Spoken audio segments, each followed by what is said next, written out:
Good afternoon. Good afternoon. It's my pleasure to welcome you today to the Newseum. It seems that with each passing day, the importance of the 2020 general election continues to grow. Besides Univision's role to inform and empower Hispanic America, we are thought leaders in all aspects of Hispanic insights. And as such, we're here today to share the very latest and exclusive data analysis, clearly demonstrating an electorate that is very much energized and engaged. My name is Steve Mandela, and I'm president of Ad Sales and Marketing for Univision. I appreciate you being here. Thank you on behalf of the entire Univision team. So to continue, with a projected 32 million Hispanics eligible to vote in 2020, these new insights show why candidates from all parties should pay closer attention to this electorate, a segment of the population that is an opportunity and one which will increasingly decide the outcomes of elections. To tell this story, we partnered with Labels and Lists, also known as L2, who are the largest, most accurate, independent source for collecting and maintaining certified voter data. Paul Westcott, Senior Vice President of L2, is here with us today to share this new, impactful Hispanic state-by-state data, as well as providing some projections as to what to expect in the 2020 cycle. We have also put together a surrounding agenda that allows for context and further discussion around these important insights that you'll gain today. We start with our own Univision local news anchor and host of Politica Ya, Tsi-tsi-ki Felix. Then to a fireside chat with Phil Cox and Colm Omakartan from political consulting firm 50 State, moderated by Univision's head of insights, Roberto Ruiz. And to close the day, Jessica Herrera Flanagan, Univision's Executive Vice President of Government and Corporate Affairs, will unveil Univision's Vota Conmigo initiative, a get-out-the-vote plan designed to inform and empower our majority maker community. We hope you enjoy the day and come away with plenty of discussion and food for thought, as well as an understanding as to why we are calling today's event Hispanic Voters, the New Majority Makers. For a few remarks as we begin our day, I'd like you to welcome, please, Vince Sadusky, our Chief Executive Officer. Vince?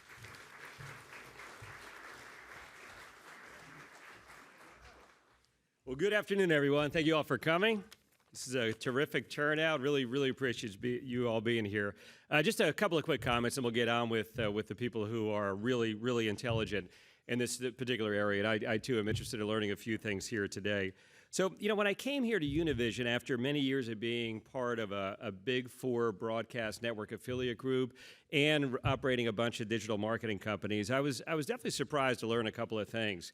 One was the amazing commitment to journalism this company has. It's really impossible for me to put in words how significant this entity has been and how serious it takes its mission in being a big part of the Hispanic journey here in the United States for 50 years or so.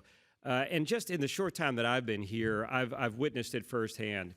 First off, we covered the entire top to bottom, A to Z story around immigration and the border, right? This story now is part of every newscast, the entire, all week long, but it was really our network that was so focused on the plight of immigration and what was going on at our borders, and our coverage has not stopped. We've been relentless to the point where our newscasters are constantly contributing to the other big national English language networks because they just don't cover the story and don't have the insights in the way that we do in particular, right down to the caravan crisis as it marched its way through Mexico. I just couldn't believe how all the major news outlets had their armchair quarterbacks pontificating about the types of people they were and what their motivations were and who was putting them up to this.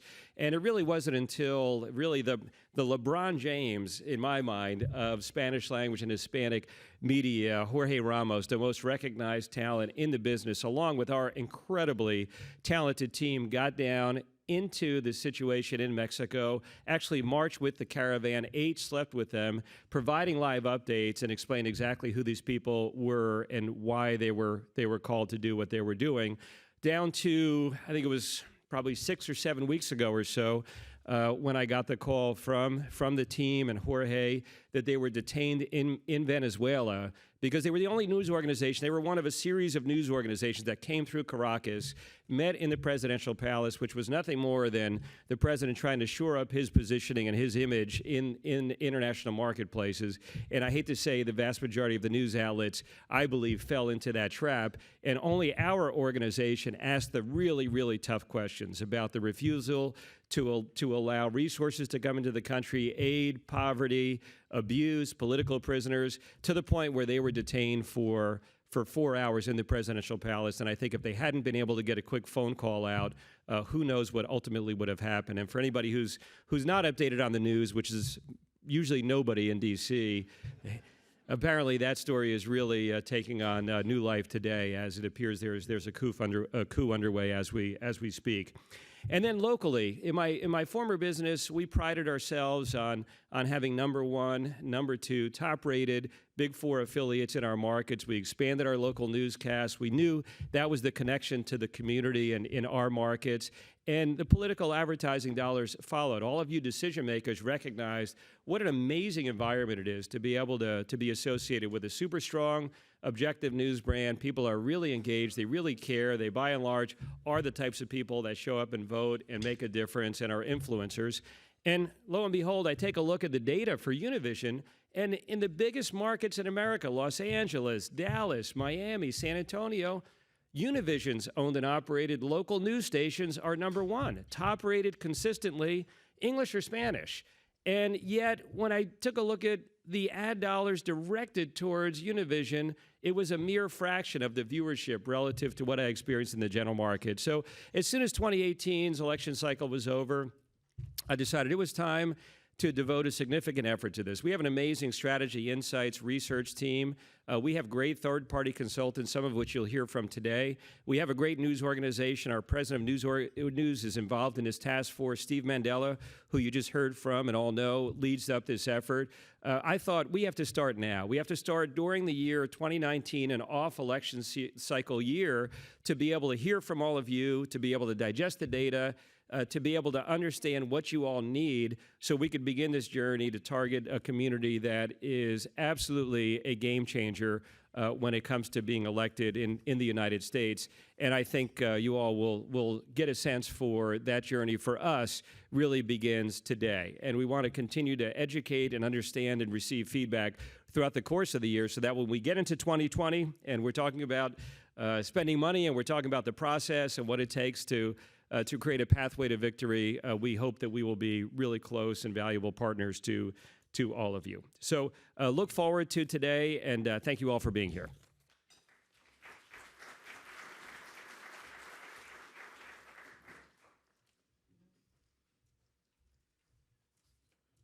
Thanks, Vince.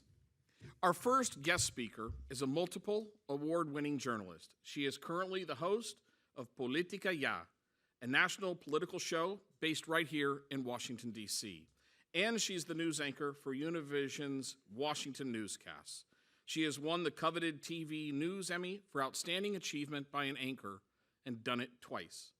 Please welcome Tsi-tsi-ki Felix.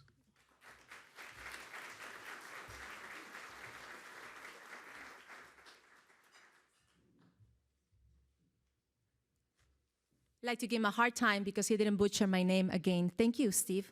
Very nice. Of course you did. I'm sure you practiced. How's everyone today? Great. Great to see a lot of familiar faces, actually. How many of you are now from D.C.? Traveling from other areas? Okay. Welcome to this beautiful city. You got great weather. My name is Tsi-tsi-ki Felix. I'm the news anchor for Univision Washington and also Politica Ya, which is a politics show. It airs every week for half an hour. Now, having said my commercial, let's go back to the goal today. Today, we will learn a lot about the audience, the Hispanic America that we have here in the U.S. We will learn about the political power, the hunger that we all feel when it comes to making informed decisions, and how important Univision has been in the role in the journey to try to make sure that we achieve our goals. We will learn about Hispanic America and how these 2020 elections are pivotal, are vital and crucial for us to achieve the future that we came to this country. And I'm not just talking about first generations, second generation immigrants, third generation. I myself am an immigrant. I was born and raised in Michoacan, Mexico. I'm the oldest of 4 girls. My dad was blessed to have 4 women, and by the time the last one was born, he was already bald with lots of gray hair left, a little bit of it. He's a blessed man, by the way. We came to the US when I was 15 years old. I started working at a factory from 7 in the morning till 3 p.m. And I also worked the night shift at a radio station from midnight to 5 in the morning. We had to work, and I had to help my parents to try to achieve what we had to do in this country. As you can see, when I was 15 and you're in a new country, you don't really pay attention to what you want to become in the future. You're just trying to help your parents. And that was my goal. I was just trying to make some money and help my mom. So it was very pivotal moment when one of the nights, maybe 2 months into my ordeal of working at the radio station and trying to not fall asleep, I finally answered a phone call. And there was this voice on the other line saying that I was the only friend that she had. She must have been around 25, 30 years old, a woman. And her voice was breaking when I picked up the phone. And she said, I just want you to know that you're the only person that I listen to. You're my only friend. And I really need you to talk to me so that I can make decisions in my life. I'm pregnant. I kind of fear for my baby's life and my health because my husband beats me. And I don't think I'll be able to survive if I don't make a right decision with my life. Of course, she was crying. At that moment, I woke up. I'm not falling asleep anymore. And I realized within the shock of listening to her that what I had in front of me, which is what I have in front right now, and we all do, that microphone is not a privilege. It was not just a source of income, the way we all see it sometimes, our jobs. It is a responsibility. And I mean a moral responsibility that we can definitely make a difference in other people's lives. At 15, of course, it was a little bit of an expected moment for me to realize that such an important tool that we have at Univision to try to inform people and to try to make them understand within their own power, within their own voice and language, make informed decisions. So when I did that and when I lived through that, I realized I wanted to become a journalist. Throughout the years going by, I realized how crucial information is. And that is the reason I am proud to be part of Univision. And that is the reason I treasure, value all the work that we all collectively do at Univision Network. Why? Because we, people behind cameras and in front of cameras, we know how our community feels, how Hispanic America makes decisions on a day-to-day. And I don't mean that we make decisions just what we're gonna eat the next day. We make decisions for our parents, for our kids, for our neighbors, for everybody, because we're such a close community and so united, and we have a culture of unity that we come from that way, from the countries that we come from. So that is important for us when we make those decisions, to have a source of information that truly gives us the facts, that gives us the stories in the way that we understand and the way that we will make a better decision for our future. Now, I've been blessed to be able to work for this organization for a few years and to work with not-for-profit organizations as well. Organizations that always are taking the pulse of the Hispanic America of our audience. I've interviewed many people on Politica Ya every weekend. I've also done a lot of mentoring, emceeing events. But I'd like to share with you a couple of incidents that I had in Nevada. Univision Nevada was part of a debate for the Senate. It was first in 2016, Catherine Cortez Masto versus Joe Heck. In 2018, it was Jackie Rosen versus Dean Heller. I was part of the moderating team to ask the questions to these candidates. Of course, what you don't see and what goes behind doors is that we write the questions, but we want to make sure that the questions are well understood, are clear, that the person hearing the questions will have no way out. They always find a way out, for sure. They always do. My job as a journalist is to be able to keep pressing to get the answers that people need. And when you're in front of a camera, when I speak English, of course, it's not the same as when I speak Spanish, because English is my second language. But you're always focusing on making sure that you pronounce the words the right way, that you are understood, but that also you're doing your job and that the person that you have in front of you answers the questions. Not just because I want to do a good job as Tsi-tsi-ki Felix, a journalist, on-camera person, but also because I'm informing the people that are watching and they're trying to make a decision for their parents, grandparents, and their future. I did debate. They were very interesting, and I was able to stay in Las Vegas, Nevada, where my two little sisters live, and my mom as well. She lives there. So I stayed for my 4 or 5 days after that. And what was interesting and what we don't see every day is that this time, instead of just asking for pictures or saying hi as the person that they watch on TV or the political show, they were asking me and approaching me with specific questions. Tsi-tsi-ki, what do you think about this conversation that you had with Cortez Masto or with Jackie Rosen? Do you think this is going to happen? Well, I'm telling you because my grandfather, who's 92 years old, he's trying to learn everything so he become a citizen, because my father already did, and my aunt already did it. Everybody was questioning how everything was perceived when it came to their future in order for them to make a decision. So that tells you how we Hispanic America feel. We make our choices from the heart, but we also make them based on health, education, future for the kids, security, and of course, immigration. So I can tell you that, of course, I'm proud to be part of Univision. We are the platform that we give the voice to the voiceless. We are the platform that we help our Hispanic community make their decisions. And we don't take that trust that we have earned throughout the years lightly. We treasure it, and we make the most out of it because we know we are making the difference. Now, I understand that we did leave our countries, whether we are first generation, second generation, or third generation, but we definitely are here to be the new majority makers. And I thank you for being here today. Have a good day.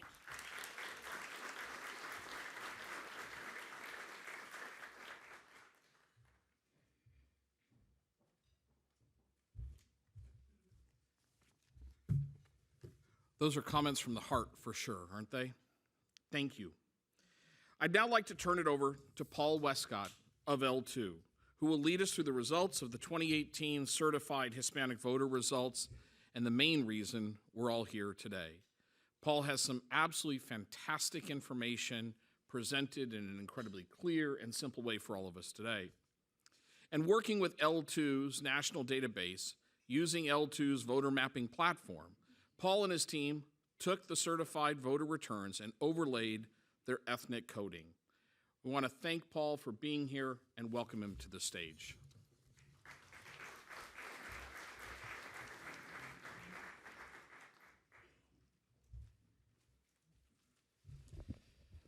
Who's ready for a data dump right now? We've got a lot of numbers. Here we go, a few people. And I see some aspiring data nerds in the audience. So for those of you who are aspiring, this is going to be a good presentation.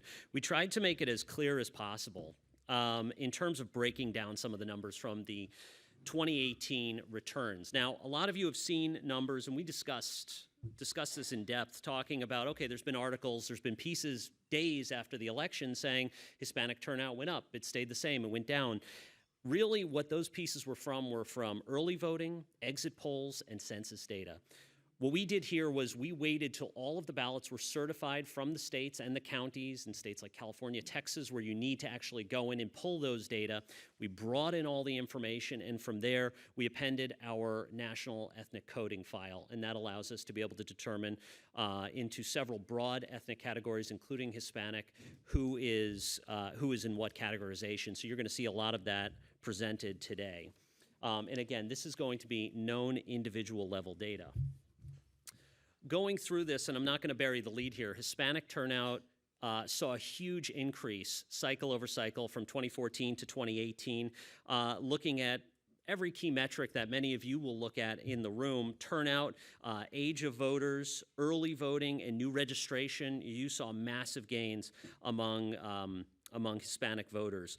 And again, looking at known voter file information. You go into the actual turnout percentages here, and you could see that Hispanic turnout jumped in a number of areas, and in fact, we can even look at the percentage of turnout growth as well. Not only did it grow in terms of the single number of turnout going from 14 to 18, but the percentage of turnout growth was huge. In California, 32%, in Texas, 29%. Where we saw turnout go up across the board, Hispanic turnout went up even more. The really surprising number when we dug into some of the data was looking at the age range. You know, with a voter file, some of the things you can count on are obviously vote history and then age. And the age gave us a great insight into who these Hispanic voters were, a lot of young people. And you can see here the percentage of turnout growth, no shock. California up 36%, Texas up 36%, or excuse me, the percentage of the turnout growth was up 36% in both of those key states. And when you're looking versus non-Hispanic growth, massive increases in all four of these key states. Looking at the electorate overall, you can see two big numbers really jumped off the page at me were median age and years of effective voting power. This is looking at some census data combined with some other statistics that we brought in, but the median age of Hispanic voters is 29, which is far younger than non-white Hispanics or even Asian or African Americans. If you look at years of effective voting power, 53 is the number of years in which they will be active and able to vote. So if you're looking to build long-term relationships with any single ethnic group, Hispanics definitely are the largest and longest living. Continuing on through some of the early voter turnout, this is also critical as many of you are now planning campaigns and have for many years with vote by mail and early voter returns baked in, because you're not just campaigning for election day, you're campaigning for the 30 days leading up to the election. And what we had to do in order to create all of these graphics and to bring in all of these data was actually look at not only vote by mail in open states, but we had to look at vote by mail or absentee information in states where those data, it's actually restricted. So meaning you can't vote early unless you have an excuse. Texas is the one state that we have pictured here that actually has that, where you can't just vote by mail.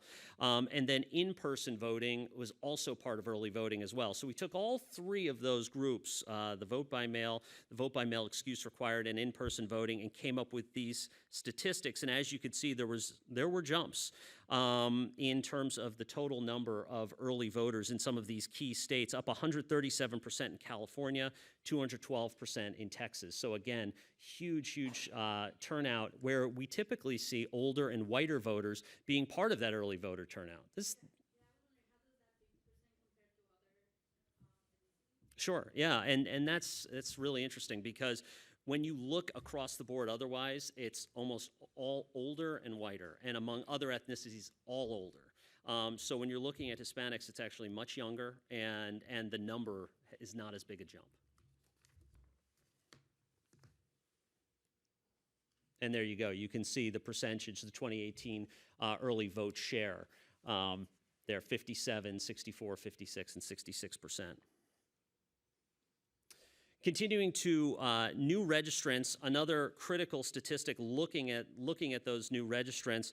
And what we did was we took what a lot of consultants, they'll come to L2 as a national voter file provider and say, we need new regs. And when we talk about new registrants, we're always looking at those people that voted in the last 2 years from the previous cycle. So meaning they registered after 2012 and before 2014, or after 2014 and before, or excuse me, after 2016 and before 2018. So we took the 2 years leading up to the 14 and 18 elections, and this was the jump that we saw, up 184% in California, 178% in Nevada, seeing where you saw substantial increases in the lead up immediately after the 2016 general. And you can attribute that to motor voter. You could say it was the Trump election. There's a lot of reasons. I'll let you all judge, but seeing that massive turnout in registration and then seeing people actually show up and vote from that group and continue that upsurge was what was most impressive when we were going through all of these data. The emergence of the energized Hispanic voter, and again, we'll point to the fact that Hispanic voters overall, much younger, much more engaged in terms of early voting and showing up and turning out, whereas it's typically older and less diverse. You're gonna really see these laid out when we start going through the state by states. We'll start with California. California has the single largest population, both by number and by percentage, of Hispanic voters in the United States, with 28% of the electorate being flagged as Hispanic. The two big numbers that you'll notice on this slide are age 18 to 34, 47%. Think about that. That's 47, almost half the electorate is aged 18 to 34 versus non-Hispanics, which is every other ethnic category, at about a third. That is a huge, huge difference to have that large a group of younger individuals who are registered to vote. And of course, 29% nonpartisan as well. You're going to see larger registration in all of the states we're looking at among Democrats, but in this case, there is still a very large percentage nonpartisan. Continuing on through some of the other large groups, and this tells the story once again.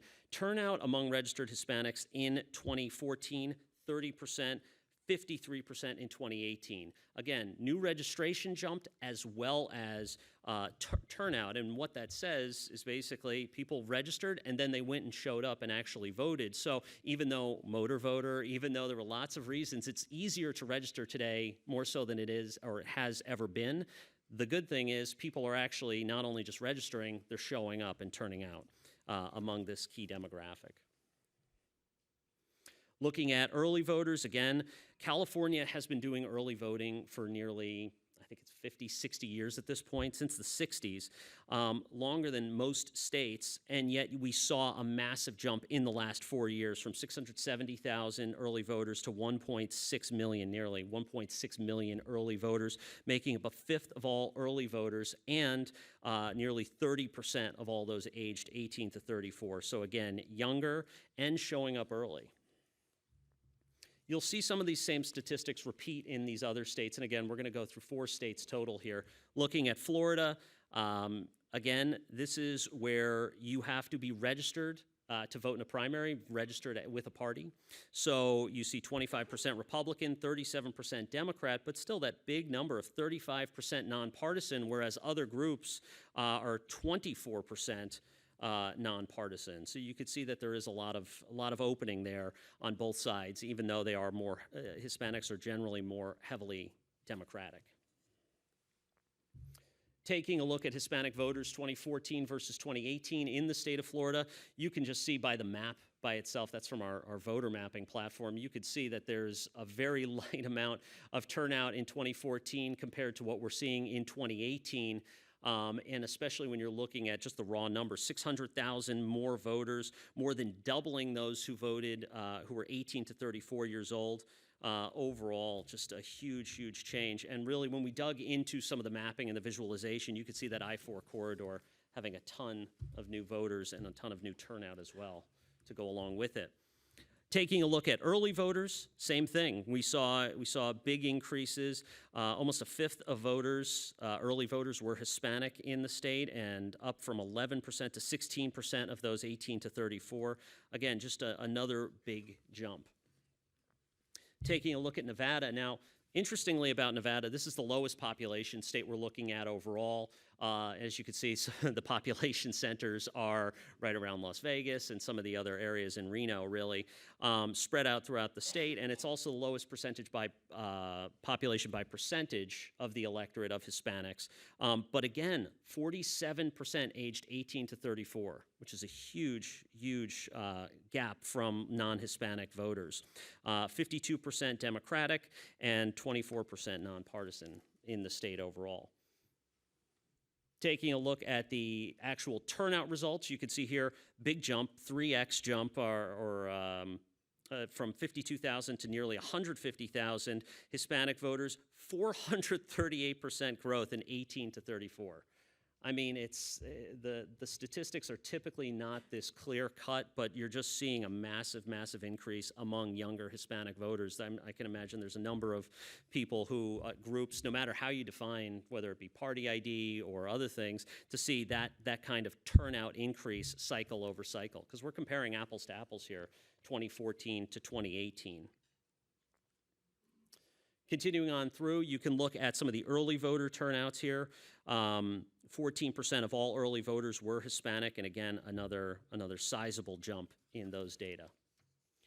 Switching over to Texas, taking a look, and the map that you see there is actually a heat map of Hispanic voters in Texas, so you can see a large population along the southern border there, and then of course in the city areas as well.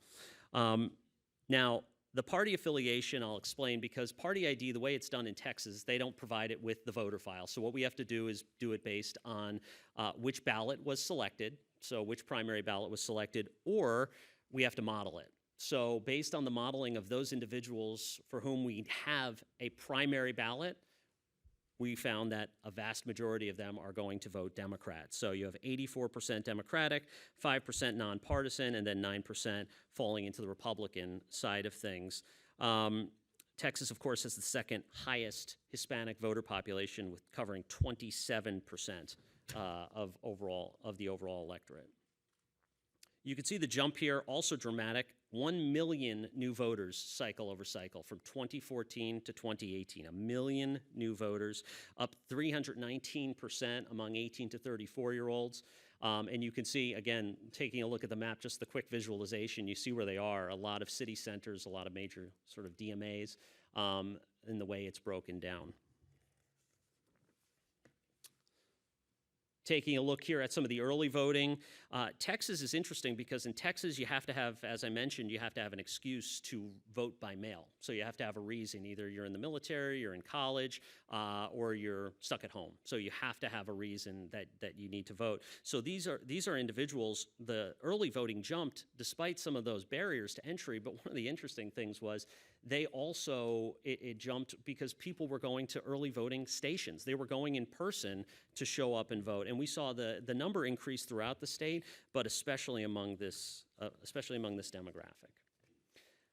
Now looking ahead, and we're coming home to the home stretch here. I know there's a lot of data that we've been talking about, but what we're talking about here for 2020 is really a pretty simple formula that we created. We talked to demographers, we talked to analytics shops, and we basically tried to figure out how can we determine who's going to actually show up in the 2020 election. Anybody who says they know for sure right now is lying. So we are going to do our best, though, by doing a turnout model on top of the current electorate. What we could have done is say, well, population growth among Hispanics is X, and then the population among that of voters is going to be X.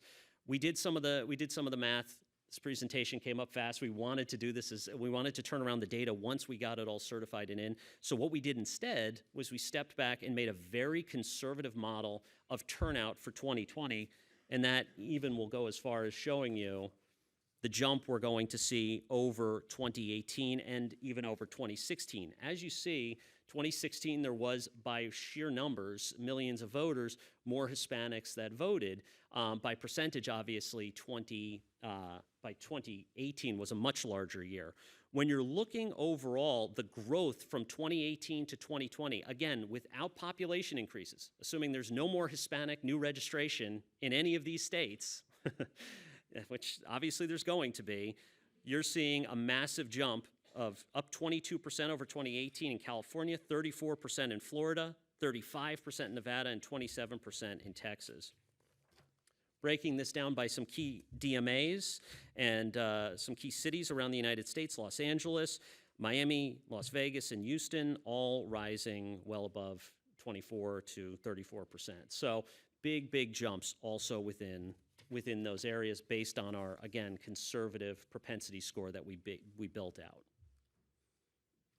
The implications of this, I mean, they're pretty much, you see where the data's pointing. You've got a younger, more engaged audience, both in early voting on election day.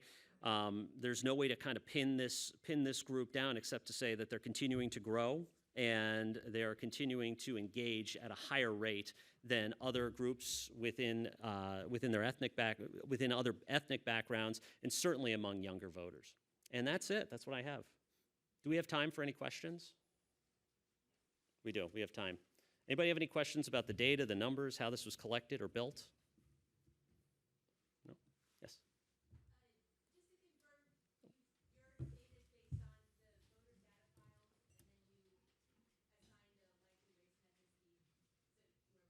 Exactly. Yeah. Some states do provide it. California does, but then most states don't. So we have to build out a model. We built it in conjunction with Princeton University, a naming table, first, middle, and last name, and then take census block data and overlay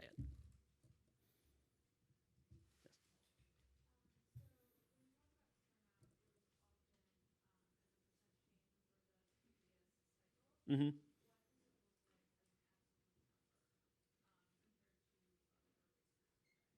It still was higher than we have this. We actually had a few more slides that we ended up pulling out, but it was still higher. You mean in terms of just the overall, the total numbers, not by percentage?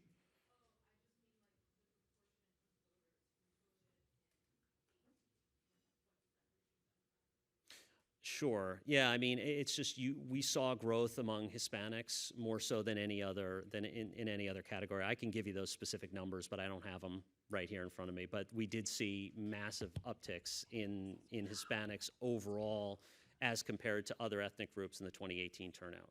Yeah.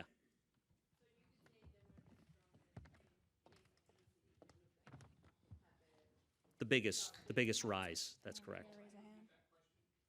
Sure. Based on ethnicity, Hispanics were the largest single group that grew. That's correct.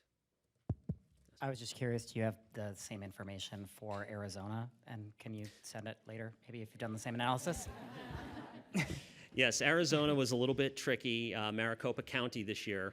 They are the last state we haven't processed yet. Maricopa County, it was a little bit delayed in turning around the results, and they've made it a little tricky. But yes, we have it, and we will do the exact same treatment for all of those. Yep.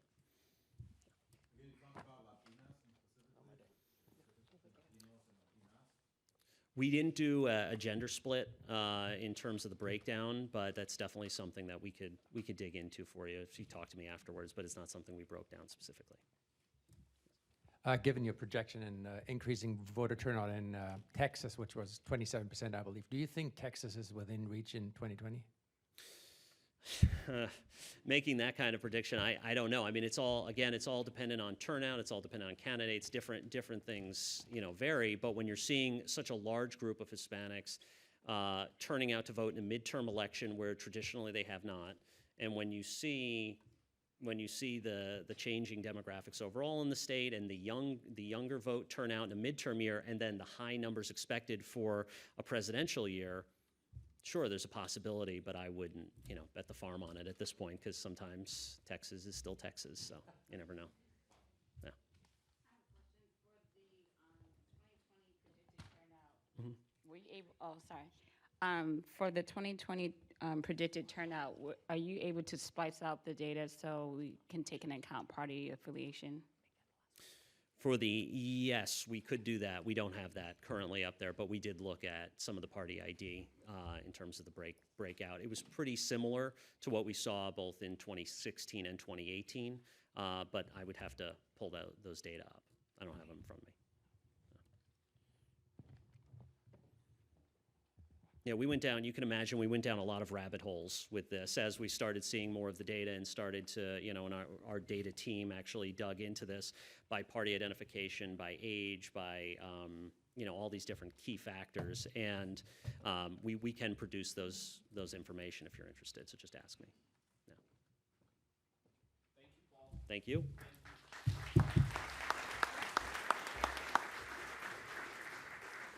I mentioned at the top of the presentation that it's our desire to continue to be a thought leader and help others be thought leaders as related to the value of the Hispanic community, and that includes as an electorate.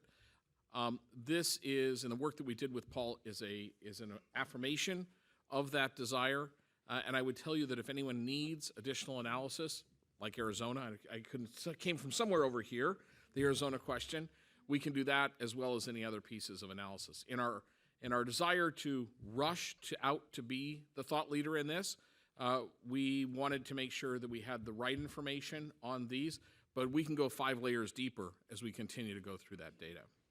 So to lead us next in a conversation about Paul's presentation, I'd like to welcome to the stage Univision's own Roberto Ruiz, who is Executive Vice President of Strategy and Insights. Roberto? Thank you, Steve. Thank you. Thanks for coming here and joining us. I have to tell you, as a Hispanic American and a political junkie too, I have to admit I love politics. I've been waiting for a long time for our community to sort of carry its weight and make an impact in elections. And the numbers that Paul presented, I think we're seeing a tipping point. And it's really, really exciting to see Hispanics driving the growth in turnout and to see increasing registration. So I'm really excited about 2020 and the impact of Hispanics. Now we're going to talk about Hispanics and elections with Phil Cox and Colum Camarton. They are the founders of 50 State, the first bipartisan state-focused government and public affairs firm. So a long-winded way to say political strategy consultants. They work for trade associations, nonprofits. Phil works with the Republican side and Colum works with the Democratic side. With governor races recently in New Mexico, Arizona, Florida, Texas. They spend a lot of time analyzing and engaging the Hispanic voters. They advise lots of clients, and they have very interesting lessons learned that they're going to share. So please welcome Phil and Colum to the stage. Come on. Sure. I had to make sure I had the Democrat guy on the left and the Republican on the right. We're going to start with Florida, a state that I'm very close to, and now I'm a new Florida resident. I vote in Florida. So one of the biggest increases in Hispanic registrations, also a huge battleground state. And we saw in the last election, we saw a very interesting phenomenon because there's this idea that the GOP has challenges with Hispanics, but Rick Scott turned that seat around and beat Bill Nelson, and he did it, with very successful outreach to the Hispanic voter. So Phil, this one is for you. Can you share about that, and what did Rick Scott do right there that others can learn from? So, I worked with Rick Scott on his first election for governor in 2010. I was leading the RGA in 2014. We put $18.5 million into his race in 2014, and this past year helped advise and raise money for him. He won those races in 2010 and 2014 by 60,000 votes. In this past year, he won by 10,000 votes. So I've renamed him Landslide Rick Scott for his efforts. But if you look at the 18 race, the one we just came off of specifically, he spent more than $5 million on Spanish language media, all platforms.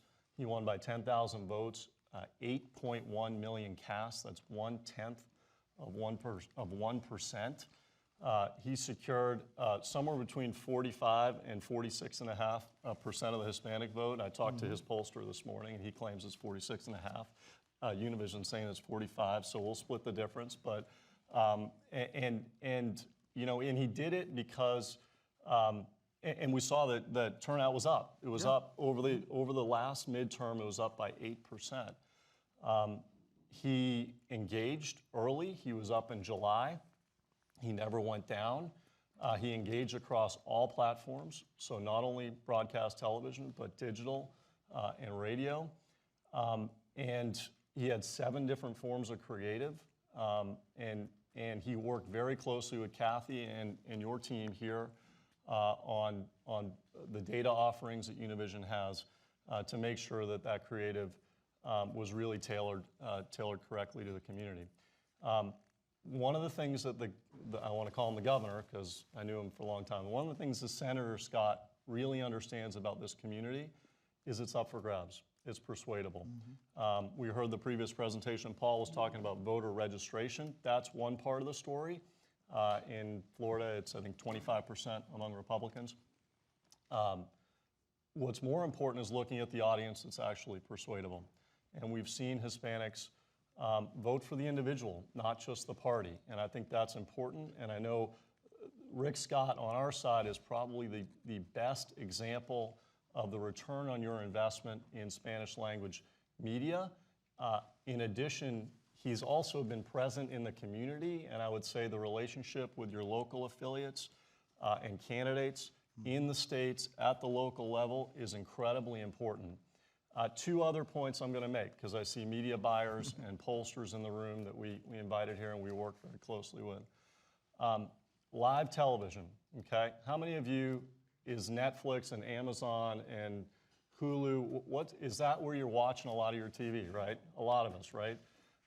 When you're not doing that, you're DVRing your favorite shows. When you think about Miami, and Steve made the point earlier, or Orlando, Florida will be one of the top 3 battleground states in the country going forward for probably the next decade, but definitely, in the presidential year. If you're buying English language and you're looking at it in October, September, you're paying 2,000, 3,000 points. Cost per point is $2,000, $3,000 in places like Miami, Orlando. It's just going to go up through the roof. This is a really good return on your investment for a community that is up for grabs. It is less expensive, although the cost is certainly going up. You get in early, you book it. You know these folks are going to show up, and you know you can get them rather than just buying the next 500 points for some outrageous amount of money. The digital platforms available for Univision specifically are incredibly important and useful. And the last piece I would say, and we ran into this, I know the RGA political directors here, we saw this in places like Arizona and New Mexico during my tenure. And I've had people call me as recently as 2016 when Future 45, which was a Trump-aligned super PAC, spent money in the race in October on Spanish language and asked me, so can we go negative? For the operatives in the room, it works. Don't be afraid, okay? I think where a lot of the Republican operatives, I think in terms of Spanish language, we have to do, we listen to your concerns, we care about the community, and here's who I am, right? It's a traditional bio spot. I mean, Rick Scott and Bill Nelson went back and forth and back and forth. It was both positive and definitional, and it was negative and contrast. And we shouldn't be afraid to do both. This community doesn't act any differently than English-speaking audiences when it comes to politics. So those are a few of the points. I think Rick Scott gets it better than anybody else, and he knows if he's going to continue to win in Florida and win re-election, he's going to have to be present in this community and present from a media perspective. That's great, very interesting. And I think also Scott had the themes were themes that were not necessarily totally controversial, so jobs and education, and he stayed away from the really spiny stuff. He's been very consistent. I mean, it's been the #1 issue in every campaign he's run in, and you'll find him doing work days where he literally 100 days of the year he's out doing jobs in various communities. He speaks a good game, but he actually backs it up. Okay, now we're going to switch sides now to the Democratic side. So, Con, what could Democrats do in 2020 to take back the Senate? I mean, great gains in the House. Now the Senate is still solid GOP. What can they do? Look, we learned a little from this cycle in states where we had governor's races, which is what we spend most of our time on. Obviously, great candidates, #1. With Michelle Lujan Grisham down in New Mexico was a tremendous candidate, the right candidate for her state, first Latina Democratic governor of New Mexico. But what we also learned was that programs and engagement pays tremendous dividends. The best advice that I would give to any Democratic governor candidate is to run in a place where the DS and the D-TRIP are spending a tremendous amount of money and investing heavily in our Hispanic voters and our new, younger voters. In the 2 states that I spent a lot of time looking at this year, we saw the D-TRIP very, very heavily engaged in New Mexico. In fact, CD2 in New Mexico had not gone Democrat. It had gone Democrat once before. It was the district where Michelle Lujan Grisham's opponent was from, and yet she tied him at the end after a full year of incredibly sophisticated and targeted investment by the D trip in Spanish language TV, Hispanic registration, and a fully layered campaign for persuasion. It's that sort of long-term engagement, which I think it's not a coincidence that the chair of the D trip is actually the Hispanic congressman from New Mexico. And so he unapologetically invested $21 million in Spanish language television and in some grassroots efforts in order to register and in order to communicate, because I do think that a lot of the stats that we just saw up there are a little bit of a reminder that we should not take, as Democrats, we have a habit of taking people for granted, I think, and so of various groups, whether they be women, we talk to women a certain way, we talk to Hispanics a certain way, we assume, I think, that these folks will be naturally leaning towards us, but we see clear, larger groups of independents, larger groups of available voters. D-Trip did not take that group for granted this year. And even in New Mexico, where Michelle Lujan Grisham was very popular with in the Hispanic community, they had 6 weeks out of TV, they had Spanish language B-roll, to Phil's point, hitting all of the different avenues to the voter. And they benefited greatly from the partnership. I'll also give a big shout out. You know, we didn't really notice it or note it during the previous presentation, but the tremendous multi-year effort to register voters by our friends in a whole host of civic engagement groups, of particularly registration focus groups, has paid dividends. So, you know, this change has come pretty dramatically, statistically, although the investment and the engagement has been long and slow in many of these high-profile states. In fact, I do think that there's a big change from trying to register somebody. I think that Ben Ray Lujan particularly talks about this, to change the culture, to have a long-term engagement as part of your registration process, to change the culture of voting. We have to remember, of course, that Hispanics are also challenged because they are among our poorer demographic. Their levels of education achievement as a demographic group are lower than in the other demographic areas, and they are all barriers to voting. And yet what we're seeing now is this younger cohort is voting at the same rate as their non-Hispanic neighbors. And that is, I think, as a result of a tremendous investment by the DS and the D-Trip over the last few years, and we saw Tsi-tsi-ki benefited in New Mexico.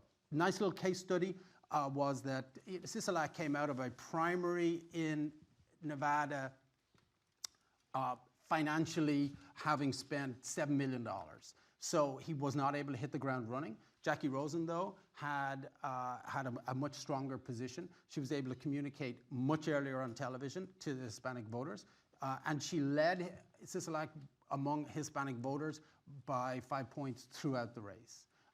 He benefited tremendously for the investments that she made. But it was a little bit of an A/B study, and in his ability to communicate, he spent a lot of time on Univision himself personally, and of course 5 weeks out, they did invest in TV. They hit every channel.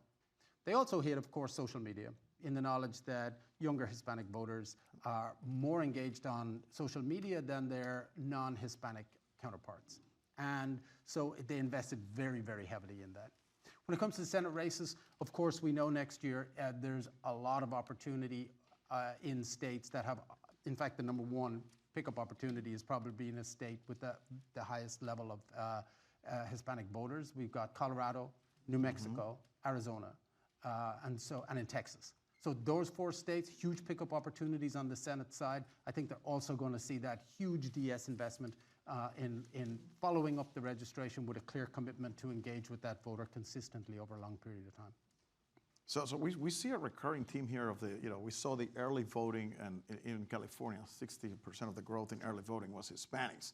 So you think that the DCCC will be pushing, everybody for just early start to the advertising cycle on campaigns in this next election?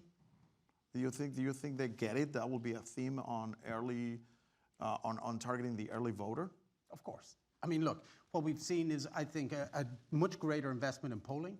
One of the mistakes that we felt we made when we had a poor year when I led the DGA, and Phil had a great year, when we analyzed what happened, and we, of course, across the board, Democrats had a bad year.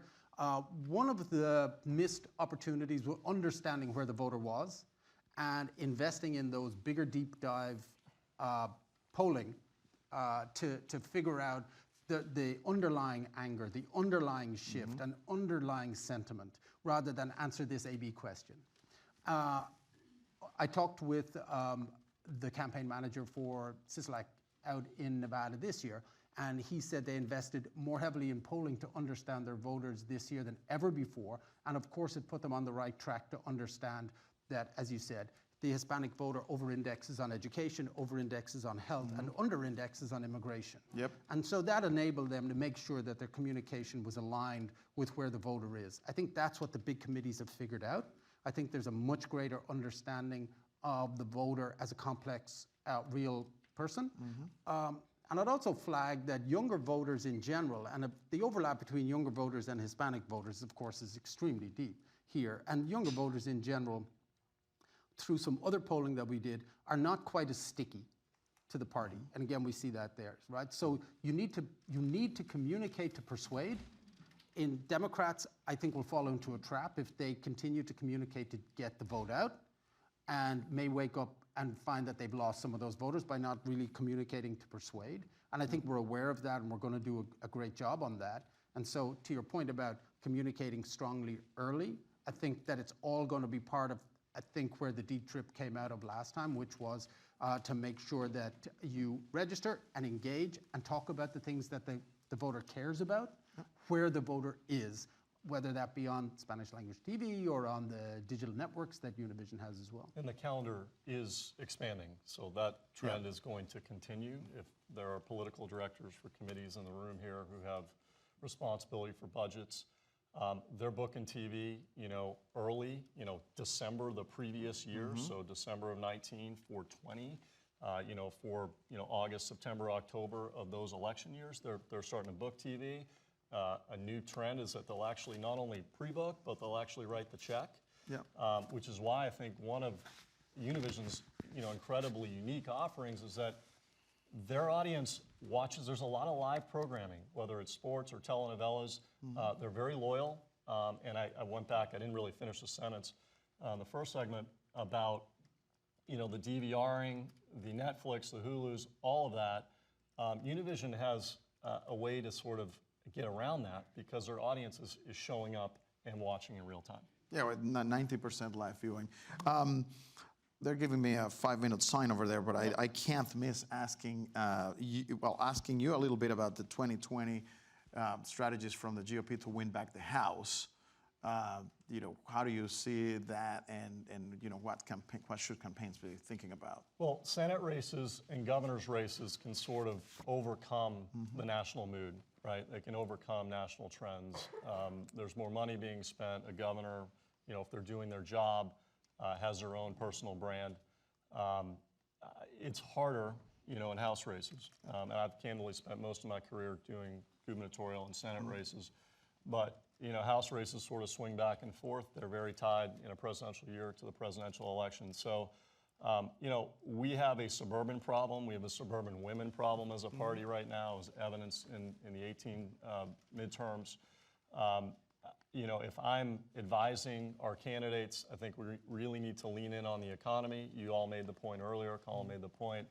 The number one issue among Hispanics is not immigration, it's actually number 8. The number one issue is jobs in the economy, just like it is among English language audiences. So if I'm the president's campaign and other campaigns, I'm really gonna lean in on the fact that Hispanic unemployment is at a historic low at 4%. The labor participation is at historic highs, approaching 70%. Those are the things I'm going to talk about. We're going to get a deal done with China. We're going to get USMCA passed. I'm co-chairing TradeWorks for America, which is a coalition that's working to get the new NAFTA passed. We've been in polling in 24 districts over the course of the last 4 to 6 months, and we see the president's numbers on the economy improving.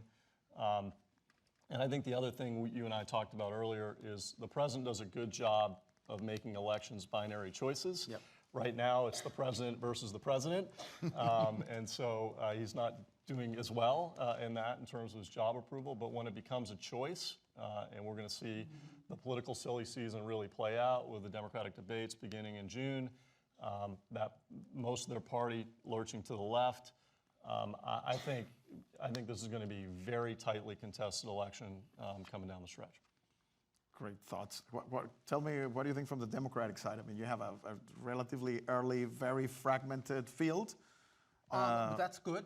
That's going to create a lot of excitement and generate a lot of enthusiasm and sign up a lot of people early for the local engagement that then will be available to us on the national engagement. One of the things to note, I think, is how early, to Phil's point, that these races started. It's already started, and a lot of people are already engaged. You know, I did see a Politico story. I think a key will be to be mindful of these younger, newer voters. They're going to want to be convinced that they're cared about. And I think we need to be mindful and thoughtful. If you look at the Politico story about the websites and Hispanic websites for the Democratic field of candidates, we saw that many of them some of them had no Spanish presence at all on their website. Some of them had websites that were clumsily translated with Google Translate from English into Spanish, which is exactly the sort, I think, of tick-the-box politics that we have really worked hard at DGA, D-TRIP, DS, DLCC over the last few years to be truly thoughtful, which is why the polling, which is why the true engagement, rather than just tick the box. So early is going to be key. So many of these big Hispanic states are front-loading the Democratic primary races, and you layer in early vote. It means that while you're campaigning in Iowa, you're talking to the early voters in California. Yeah. California, 7 million Hispanic voters. Mark Strawberry. Yep. 5 million Hispanic voters in Texas, 3 million Hispanic voters in Florida, and Arizona. We've got a huge amount of people available that you have to talk to while you're doing all of your other look like Midwestern states. So early is crucial. Wow, great insights. I mean, it looks like early. This is a growing population with a large impact, and we have they're persuadable, and we have success stories on both sides of the aisle. Yep. So it's just a matter of doing it, really. I mean, I couldn't see more and more campaigns doing this and doing it right. Do we have time for questions? I'm not sure. Yes, we do have time for a couple questions. Are there a couple questions out there on the future? I see somebody back there. Yes, you mentioned that the president would have the opportunity to talk about a low unemployment rate among Latinos, and yet, what I find interesting is that I cannot remember the last time that the president spoke about Latinos in any context other than equating them with immigration and gangs, etc. So I'm curious, notwithstanding the weaknesses of Democratic website Spanish language access, which is real, what is it that you anticipate that the Republicans will do differently to sort of nuance the president's rally talking points? Well, I think his rally talking points are now, and I've been in front of him 4 or 5 times in the last 3 months, and he ticks through, the economic results. I mean, he talks about the lowest Hispanic unemployment rate. Would it be easier if we dialed down the rhetoric on the wall? Yeah, it would be. But I'm just telling you, I live in the real world, and that's probably not going to happen.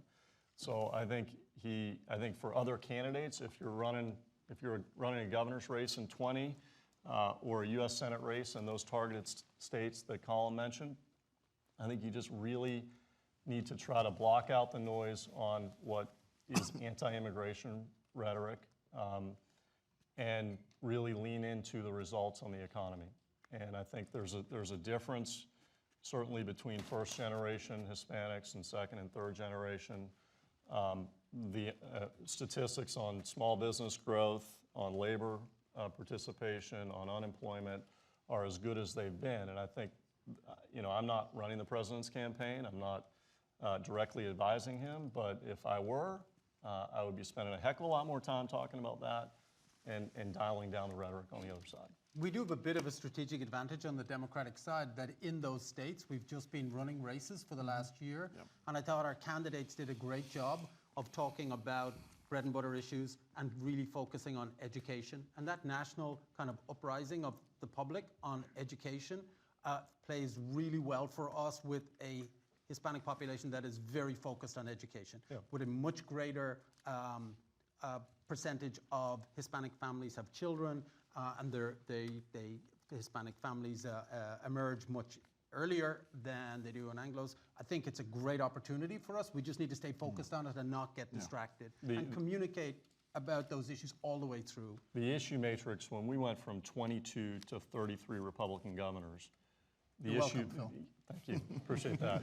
The issue matrix was very much in our favor in that the vast majority of folks, 2/3 of the electorate, said jobs or spending was the number one issue. And to Colm's point, that flipped in 18. So you have education as number one issue, healthcare is number two.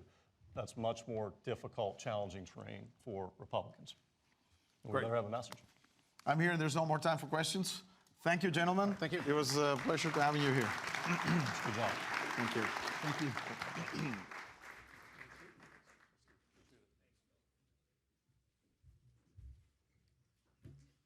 It seems to me that part of what we've heard in the last two discussions is really highlights the idea of changing demographics. I happen to be a big believer that trends in demographics are slow to start and almost impossible to ever stop. And I think what we're seeing here is a fundamental shift that we all need to appreciate and understand that took an explosion in the 2018 midterms and was likely to, again, to continue in 2020. As a part of our corporate mission to inform and empower our community, we view it as vital that we serve the community's interest and serve the community by giving a voice to that community. A big portion of that is how do we support voter registration and voter turnout efforts across the entire country, and particularly in the markets where we have local media presence. I'm proud of the efforts that we have put in place. I'm proud of the results that we have delivered and look forward to what we're going to do in 2020.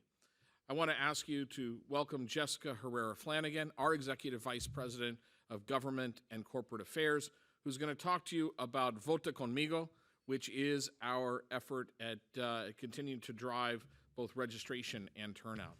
Jess.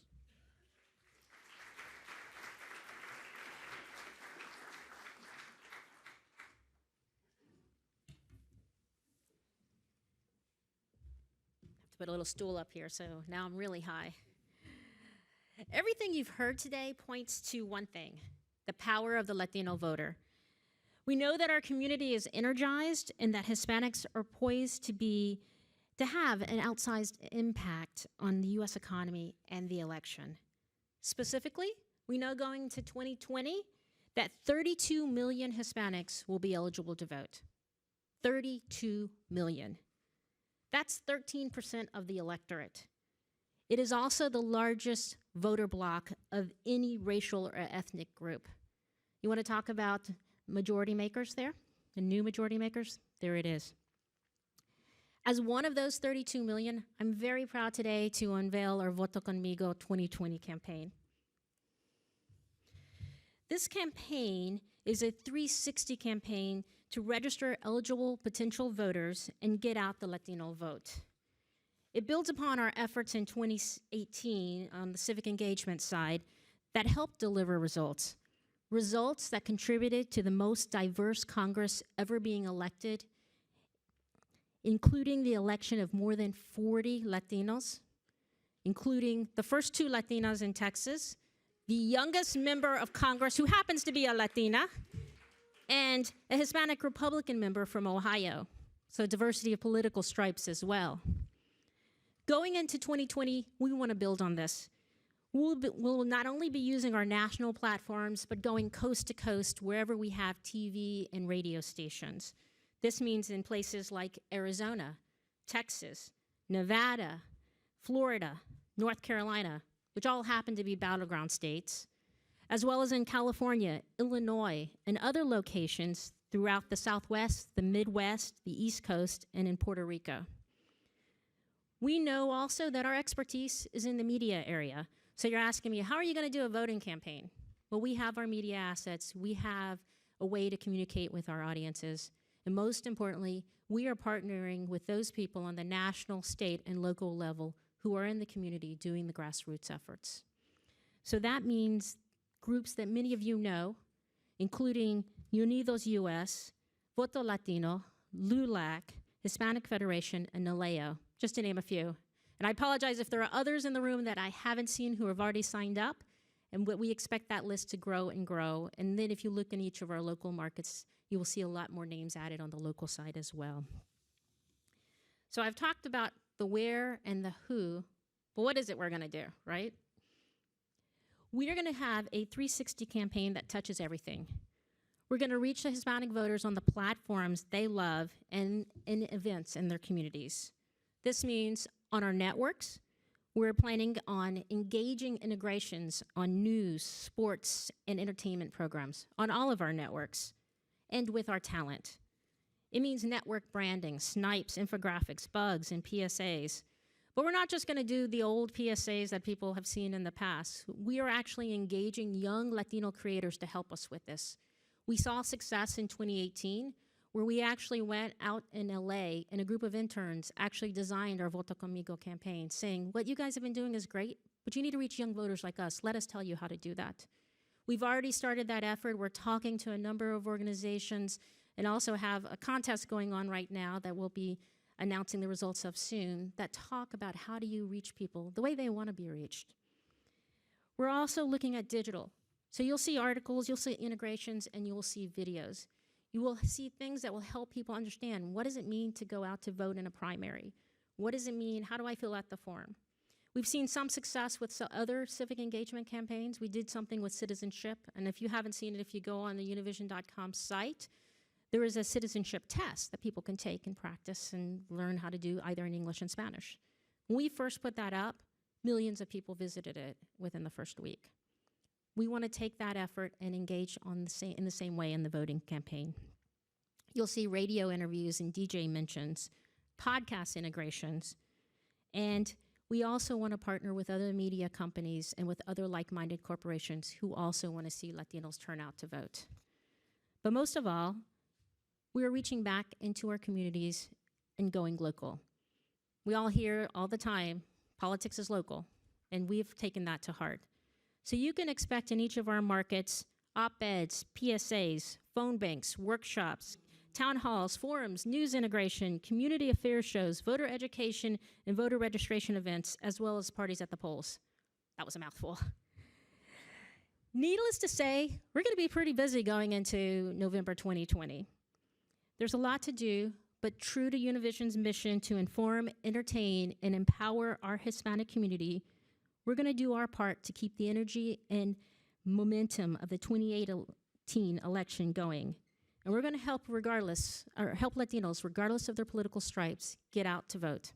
Thank you.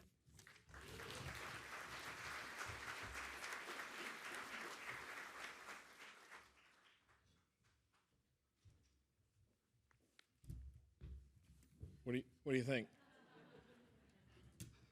I've never known what that felt like. We've heard a lot today, and I want to take a moment to summarize a couple of the things that I'm particularly impressed by as the takeaways from all of the presentation and comments. First, Hispanic voter registration exploded in 2018, accounting for approximately 40% of the total growth in registrations in the key states that we've discussed.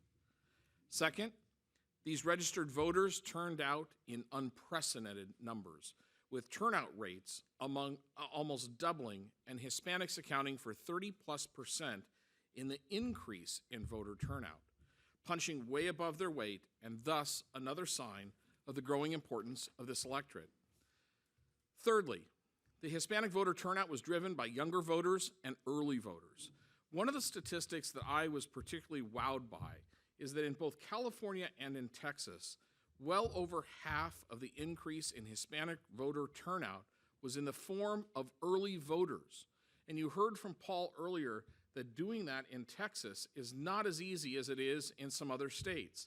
This has a huge implication for all of us.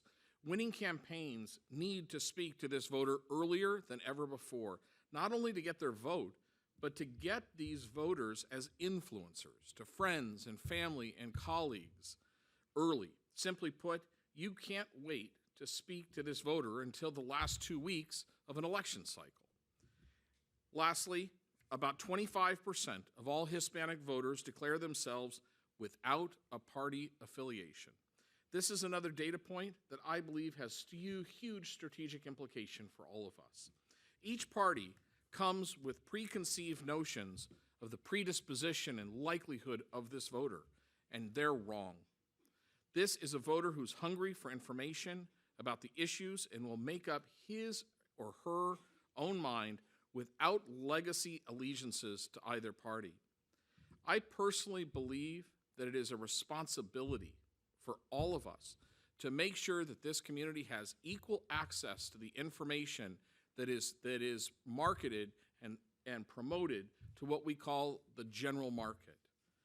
And it's quite simple. Whoever chooses to speak to this community with respect and candor will win at the ballot box.